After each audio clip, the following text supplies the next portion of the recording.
They say the island is cursed, but some of us know better. Curses whisper. This one screams.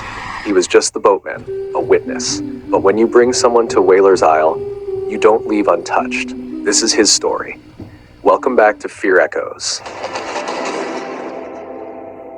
The Fisherman's Warning. Everyone in Marlow Bay knew not to go near Wailer's Isle, except tourists. They always think local legends are just stories, the kind that get clicks, get views, get people to say, "You're so brave, man." Clay was no different. Young, full of confidence and camera batteries. I was the only one willing to take him out there, and even then I charged triple. Not because I'm greedy, because I didn't want to be responsible when that island took another soul. The last time I went near it, 10 years ago, I was part of a salvage crew. We found a research station buried in the jungle, rotten from the inside. The others went exploring. I didn't go in. They never came out. I barely made it back to my boat, blood in my ears, and a voice whispering my name in a voice that sounded like my dead wife. I've had nightmares ever since. That's why I warned Clay, if you hear crying, don't follow it. He just smirked like he thought I was putting on a show. I waited offshore just beyond the reef line, engine idling, told myself I'd give him 6 hours and not a minute more. When the sun began to dip, I turned on the radio. "Clay, you copy?" Nothing. Again, louder. "Clay, do you hear me? You okay?" Static. Then, faintly, "He's crying." The voice wasn't Clay's. It was soft, childlike, and coming from inside my cabin. I turned, expecting God knows what, but there was nothing, just the slow creak of my empty boat. The radio crackled again. "Don't leave me." I'd heard that voice before. 10 years ago, it begged me the same way, right before I saw a man walk out of the jungle with no eyes and a mouth full of seawater. I throttled the engine, turning the boat around, but the compass spun wildly, pointing nowhere. The GPS blinked and died. Fog rolled in, thick, fast, unnatural. I couldn't see 5 feet. That's when I saw her, standing at the bow of my boat. A little girl, soaking wet, black hair hanging like seaweed over her face. She looked up at me, her eyes hollow, her mouth twitching in slow, jerky motions. She opened her lips and from her throat came Clay's voice.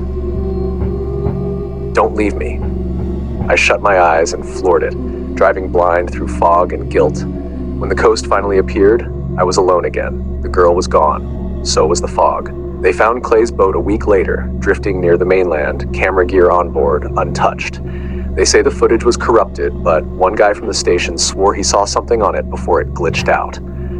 A fisherman. My face, staring straight at the camera, mouth open in a scream. The search and the scream. Officer Dana Ruiz, Coast Guard Patrol 17A. We got the call at 0640. An unregistered vessel had been found drifting 5 nautical miles off Marlow Bay. No distress call, no visible damage, no one on board, just gear, and a camera, still warm from recent use. When we pulled up alongside it, I had this creeping feeling, like something was watching from beneath the waves. The hull was fine, the equipment was high-end, 1 life jacket missing, the other 3 untouched. I climbed aboard while Jenkins stayed on the cutter. The boat was eerily still, like time had stopped mid-breath. And then I heard it, just for a moment. Click. The camera turned itself on. The screen lit up, and for a split second, I saw a frame that haunts me even now. A young man's face, eyes wide, terrified. And behind him, a hand, pale, wet, fingers too long, then static. The footage wiped itself right in front of me. I called it in, but the radio squelched, distorted by a voice I couldn't understand, like it was underwater and upside down. I yanked the battery out, heart hammering in my chest. Jenkins called from the cutter. "Ruiz, you okay?" "Yeah," I lied, stepping off the boat. We towed it back to base. The techs tried to recover the video, but there was nothing but black frames and audio hiss, except for one sound, looped at the end, a man screaming, then whispering, "She found me." We traced the last known GPS ping to a small landmass known in old logs as Wailer's Isle. I wish we hadn't. Mission log, Operation Recon, Wailer's Isle landing. We deployed a 5-person recon team, including myself. Just to sweep and clear, they said. Standard procedure. The moment we hit the beach, the air got heavy, like we were breathing in wet cloth. The trees were twisted, claw-like, and scattered through the sand were dozens of dead birds like they'd just fallen from the sky. We moved inland, Found an old compound, rusted over. Looked like a Cold War facility, government tags long erased. Inside were bunk beds, rot, and rows of child-sized gas masks. I don't know why we kept going. It was Jenkins who heard it first. The crying. He called out. Walked off trail, we never saw him again. We found his boots, still laced. The crying moved then, behind us, ahead of us, inside us. The sound didn't just hit your ears, it pressed against your skull, like someone sobbing into your bones.